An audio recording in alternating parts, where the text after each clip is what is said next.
زبور 126 آیت 5۔ جو آنسو کے ساتھ بوتے ہیں وہ خوشی کے ساتھ کاٹیں گے۔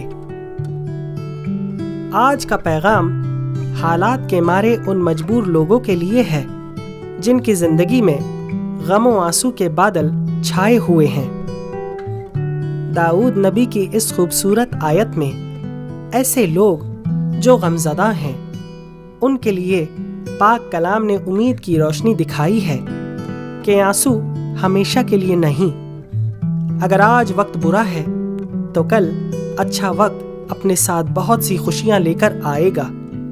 نا امید مت ہوں، خدا کے گھر میں دیر ہے اندھیر نہیں، اور جو لوگ آنسو سے بوئیں گے وہ خوشی سے کاٹیں گے۔ اور ہمیں پاک کلام کی کہی باتوں پر یقین رکھنا ہے۔ کبھی بھی کسی بھی حالات میں خدا سے نا امید نہیں ہونا ہے، اور نہ ہی اس کی ناشکری جیسے الفاظ کا استعمال کرنا ہے۔ آمین۔